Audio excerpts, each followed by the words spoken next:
നിലമ്പൂരിൽ നാളെ വിധി ദിനമാണ്. പുതിയ MLA ആരെന്ന് 11 മണിയോടെ അറിയാം. 263 പോളിംഗ് ബൂത്തുകളിലെ വോട്ടുകൾ 19 റൗണ്ടുകളിലായാണ് എണ്ണുക. നിലമ്പൂർ ഉപതെരഞ്ഞെടുപ്പിന്റെ വോട്ടെണ്ണൽ നടപടികൾക്കായി Chunkathara Mar Thoma higher secondary school ഒരുങ്ങിക്കഴിഞ്ഞു. ഇവിടെ എല്ലാ അവസാനവട്ട ഒരുക്കങ്ങളും പൂർത്തിയായിട്ടുണ്ട്. 263 ബൂത്തുകളിലെ വോട്ടുകൾ ഇവിടെ 19 റൗണ്ടുകളായിട്ടായിരിക്കും എണ്ണുക. ഒരു റൗണ്ടിൽ 14 ടേബിളുകളാണ് ഉള്ളത്. അതുതന്നെ ആദ്യത്തെ ഒരു 3 പഞ്ചായത്തുകൾ വഴിക്കടവ്, മൂത്തേടം, എടക്കര പഞ്ചായത്തുകളുടെ വോട്ടെണ്ണൽ ഈ ഒരു തെരഞ്ഞെടുപ്പിൽ ഏറ്റവും പ്രധാനപ്പെട്ടതാണ്. കാരണം ആദ്യ ഒരു 8-9 റൗണ്ട് ആകുമ്പോഴേക്കും ഈ വഴിക്കടവ്, മൂത്തേടം, എടക്കര പഞ്ചായത്തുകളിലെ വോട്ടെണ്ണൽ പൂർത്തിയാകും. UDF ഏറ്റവും പ്രതീക്ഷ അർപ്പിക്കുന്നതാണ് ഈ വഴിക്കടവിലും മൂത്തേടത്തും എടക്കരയിലും എന്നതുകൊണ്ട് തന്നെ ഇവിടെ എത്രമാത്രം UDFന് ലീഡ് നേടാൻ കഴിയുമെന്നുള്ളതാണ് വളരെ പ്രധാനപ്പെട്ട ഒരു കാര്യം. അതോടൊപ്പം തന്നെ LDF പ്രതീക്ഷ അർപ്പിക്കുന്ന പോത്തുകല്ല്, അമരമ്പലം, കരുളായി തുടങ്ങിയ പഞ്ചായത്തുകൾ അവസാന ഭാഗത്ത്. പോത്തുകല്ലിന് ശേഷമാണ് ചുങ്കത്തറയും നഗരസഭയും, അതിനുശേഷമാണ് കരുളായിയും അമരമ്പലവും വരുന്നത്. അപ്പോൾ ആദ്യ റൗണ്ടുകളിൽ UDF നേടുന്ന ലീഡ് അത് അവസാന റൗണ്ടുകളിൽ LDFന് മറികടക്കാൻ കഴിയുന്നതാണോ എന്നുള്ളതാണ് പ്രധാനപ്പെട്ട ഒരു കാര്യം. പ്രത്യേകിച്ച് വഴിക്കടവിലും മൂത്തേടത്തും എടക്കരയിലും UDF വലിയ പ്രതീക്ഷ അർപ്പിക്കുന്ന ഒരു സാഹചര്യം കൂടിയുണ്ട്. അതോടൊപ്പം തന്നെ PV അൻവർ എന്ന ഫാക്ടർ അത് എത്രമാത്രം ഈ ഒരു തെരഞ്ഞെടുപ്പിൽ സ്വാധീനിച്ചിട്ടുണ്ടെന്നും കണ്ടു തന്നെ അറിയണം.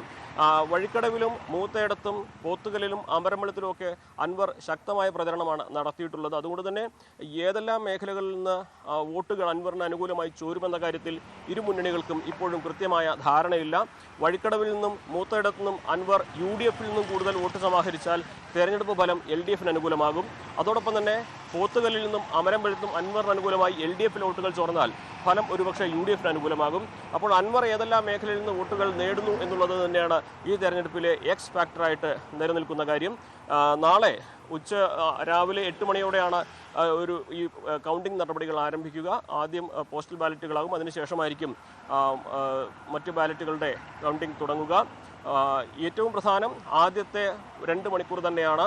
കാരണം UDF വഴിക്കടവിലും മൂത്തേടത്തും നേടുന്ന ലീഡ് അതായിരിക്കും ഈ തെരഞ്ഞെടുപ്പിന്റെ ഫലം എവിടേക്ക് പോകുമെന്നതിൽ നിർണായകമായിരിക്കുക. അഖിലോട്ട് പാറയ്ക്കൊപ്പം CV അനുമോദ്, ന്യൂസ് 18.